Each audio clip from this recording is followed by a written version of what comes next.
So today we are discussing about the topic system implementation. This is a topic of software engineering as well as structured system analysis and design. And I am presenting this answer to different universities and according to different pattern or syllabus or curriculum given by different universities. So this is the introduction of system implementation. System implementation means to convert the design into source code through coding, combine all the modules together into training environment that detects error and defects. Here the study of module is very important, and module is a very important factor where the concept of modularity arises with the factor of coupling, cohesion, design, implementation and testing also. And further we can see that a test report which contains errors in prepared through test plan that includes test related tasks such as test case generation, test criteria and resource allocation for testing. Integrate the information system into its environment and install the new system. So these are the 7 important stages of system implementation, where you can see that the number 1 is program or coding. Program or coding is done by the developers who create the code, who write the code. After that, whatever the code is written by the programming team or the coding team by the developers, we will test that particular software product. After the release of the software product, we will install in a system, and there is a documentation we can also known as the software requirement specification. And with the help of software requirement specification, that is a manual or a documentation of a software product which is to be trained with the help of training team, that what are the factors or the features or the characteristics of that particular software. And training is also important factor, because when we install a particular software in a system, the steps or the features consist of that particular software will be trained by the training team to the other persons or the two users also.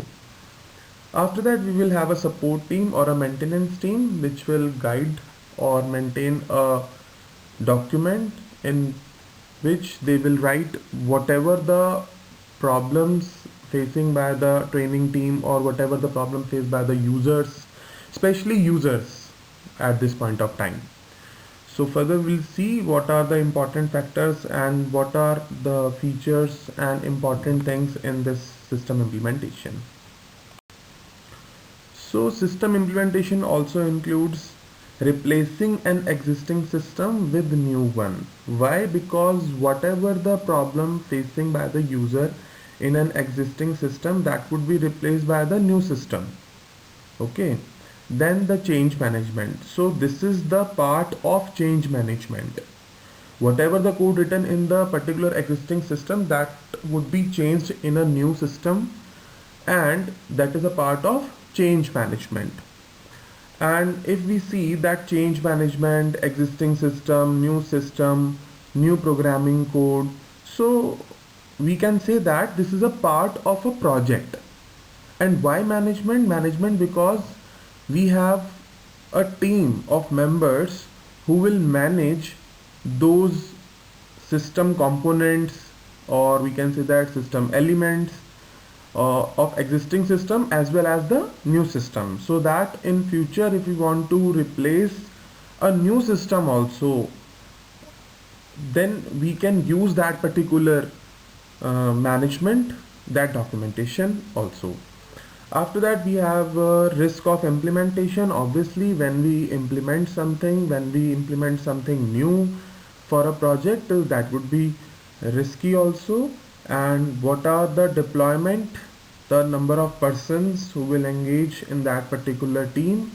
Restructuring means restructure the code as well as the design and the testing also. Why? Because if we have some features or components of a new system or an existing system, then we have to restructure into a new system. Okay. Next 8 point is matrices. Here matrices means the measurement of a software. Measurement of software in terms of time, in terms of complexity, in terms of efforts, in terms of size, etc. So different authors and researchers have given uh, so many types of matrices on each and every part of software product. Like there are size estimation and fault prediction, and to check the coupling between the objects, that is a metric, is a CBO, and DIT is a metric for depth of inheritance in tree, line of code, which is known as LOC, and there are so many complexities. And the important complexities are Maccabee complexity, cyclomatic style of complexity. And to test a system, we want to know about the matrices given for that particular software. If we want to test a system with the help of matrices, testing for the measurement. Okay, so we will know about what are the features to test by a particular system. And ninth point is project risk. After completion of all these 8 factors, we have to check the project risk at this level.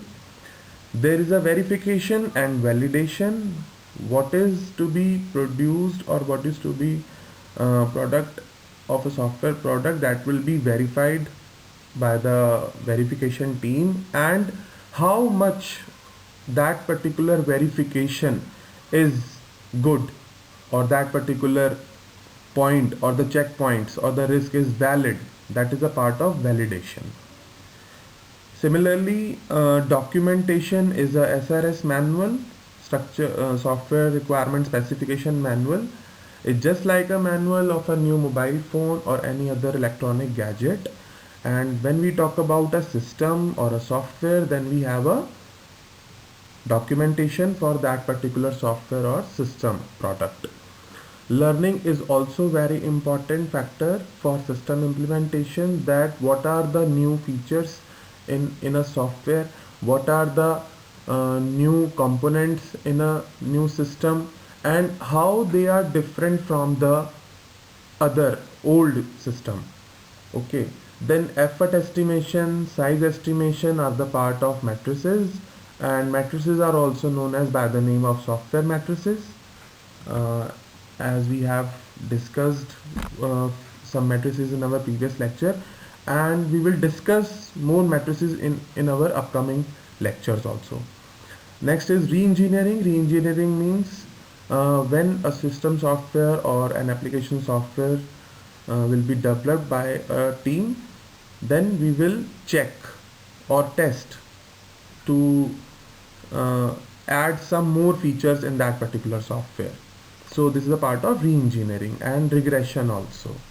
After that, maintenance, and whatever the changes done in a software or an application product, that would be maintainable or not, or this is a part of system implementation as well as the project management also. I hope you would like this lecture, and we will discuss software matrices in our upcoming lectures.